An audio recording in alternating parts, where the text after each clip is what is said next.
Hi guys, and welcome back to the channel. Now, as you can see, this is not my normal setup here.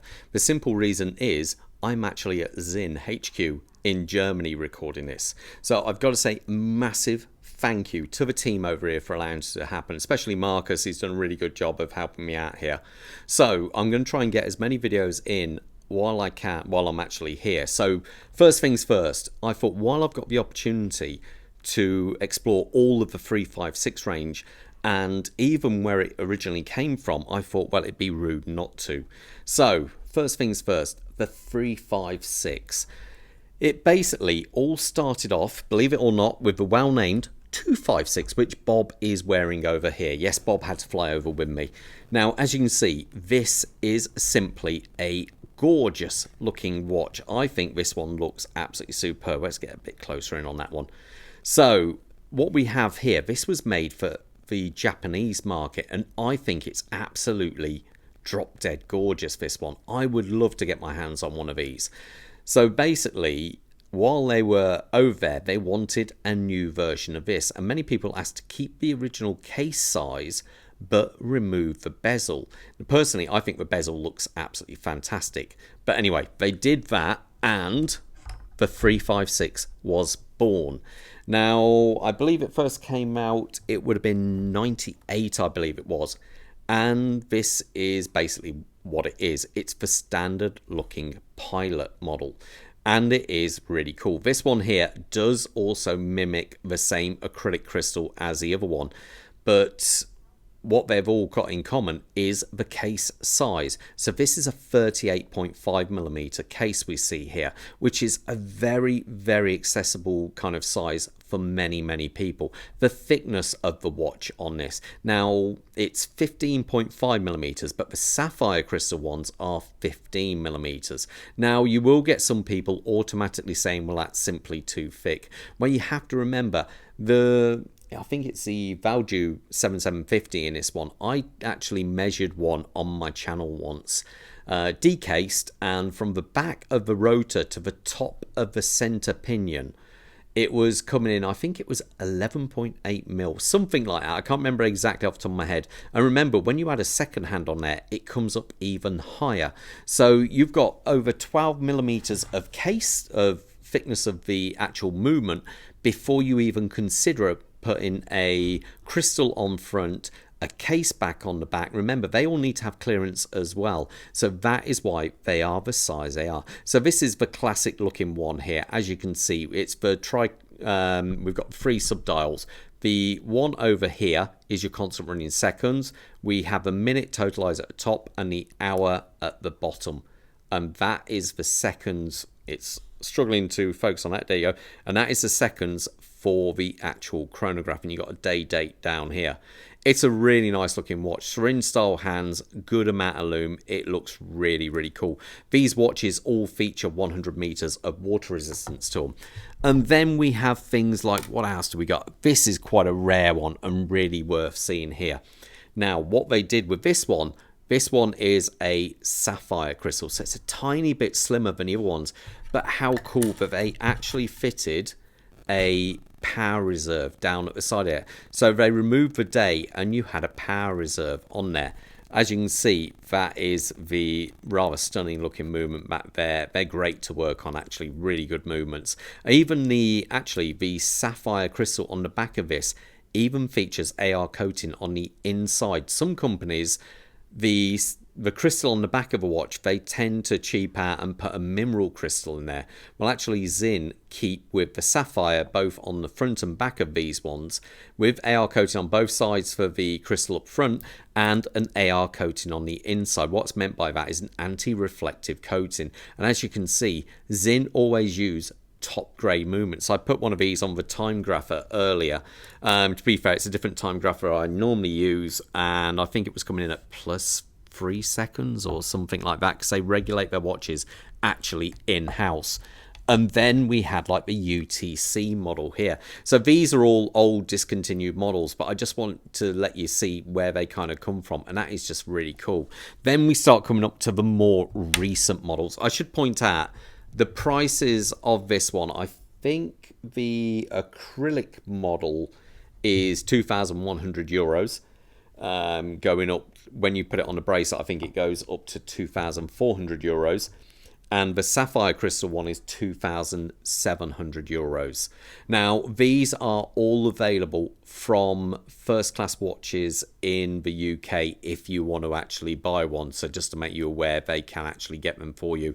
So these ones, as I say, are a little bit slimmer. I like the fact that, you know, they just look fantastic with that open display case back. Not all of them have this, because I know some people actually prefer to have a solid case back. I'm really not sure why, because who wouldn't want to have a look at that gorgeous looking movement there? It's a real workhorse of a movement, the 7750. Well, actually they changed later to the SW500, but it's basically the same movement back there. Then 2 years ago they released the 25th anniversary set. And so they did this one here, the classic style version here with the bicompax design. Now this features a acrylic glass on the front. Now I have had people say, why can't they put sapphire crystals on there? But the simple fact is, yes, you can. You can order it with a sapphire crystal. The other model does come with that as standard. But these are really nice. Solid case back, and they just look absolutely superb. Good amount of lume, and you still have the syringe hands. You can still see the DNA where this watch has come from. I personally really quite like these. I think they're a little bit special. Then they did the actual limited edition. I believe this is, 500 models only. I'm not sure if you can still get this watch. I'm presuming not, but just look at it. I think that is an absolute lovely looking model. Now, to be fair, some of these models, these are their kind of archive models. So some of them, as you can see, have got like little scratches and nicks, because these go to all the watch show fairs. But it's just, I think, a really nice looking watch. And then we get more to the kind of more current range of watches. We have here the standard Pilot. Let me just move the hands out of the way. Let's just move this. As you can see, I do quite like those black hands. As you can see there, the black around the actual syringe hands. You can see how easy it is simply to line them up with the minute markers going around there. Again, a good amount of lume. You've got this, the loomed hands and the little dots going around for the actual hour markers. And just those really two nice subdials in there. Overall, again, a really nice looking watch. These watches, I think, just work. Obviously, this is being one of the newer style ones. It comes with their new adjustable, on-the-fly adjustable clasp, as you can see. This is the H-Link bracelet with its Allen key kind of style screws going from there, which look really good. And it is all bead blasted. So bead blasting does, obviously it cuts down on any kind of reflection, but it also kind of work hardens the surface a little bit, so you get a slightly harder surface with this. Screw down crown, and I say you're featuring 100 meters of water resistance to them. And then we come to, personally, possibly my favorite. This, I think, is absolutely lovely. It's got a kind of guilloche style dial to it, and as you can see, the salmon color, and it just looks really good. This is actually, this guilloche pattern in there is pretty well the same as what you get on the brand new 556 range of limited edition watches. Again, we have black hands. We have the constant running seconds there. And if I start the chronograph, obviously that's the minute totalizer up top there, and we have the hour totalizer down here. So that means you can record a 12-hour time period on this watch. Now this one has the Saturnized finish here. So when you compare it to an actual bead blasted finish, you can see here, bead blasted is a real matte finish. This is a brushed finish. Basically it still picks up the light, but obviously it diffuses it on the surface, because technically if you were to look closely at that, it would be lots of very small graining going on there. Again, we have the new clasp, and you can see a real difference there on the clasp, the bead blasted clasp versus the actual brushed one there, or sanitized as they do call it. Open case back, absolutely stunning looking watch. I believe this, off the top of my head, I think this one is actually €2,700. I would have to double check that because I do have an awful amount of watches kind of here. And then we come to their next two, which are the new kind of current range. As you can see, Guilloche style dial, very similar to the Salmon, but done in this kind of silver finish, and open case back. And as you can see, this features what's called the Fine Link bracelet from Sinn. I really like this bracelet, but the big difference is you don't get any on-the-fly micro adjustment. What you do get is these half links here, so you tend to kind of find the size you want just by removing some of the links, and then it's a fold out type. I must point out that all of these watches are available as well on Sinn's very cool silicone straps, which tie in beautifully to the actual case up there. I think that is a rather good looking watch. Let me show you though the limited edition, the Commerce Bank limited edition. Now this one you will struggle to get outside of Germany really. The Commerce Bank, it's basically a bank over here in Germany, and how they signify that is with that yellow second hand there, because that's the bank's colours. Screw it back in, there we go. And as you can see, that yellow chronograph hand is actually their own colours. Now this watch is a limited edition of only 100 pieces, so this one is definitely not going to be around for that long at all. Let me show you these on my wrist so you've got an idea how they look.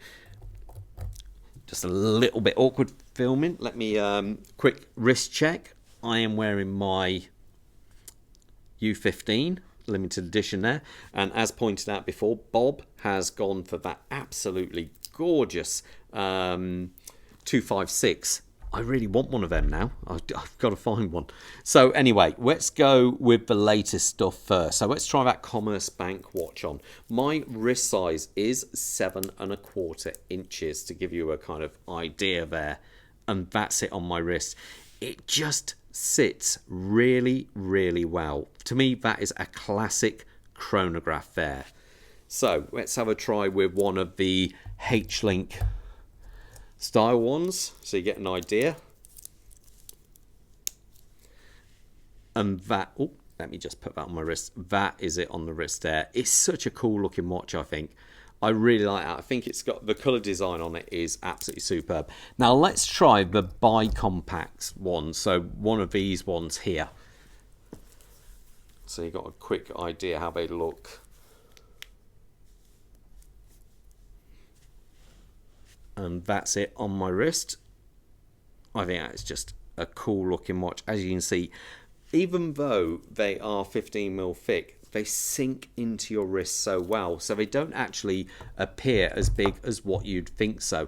Now let's go for the old school one here and see how that looks. Here we go. Let's put on.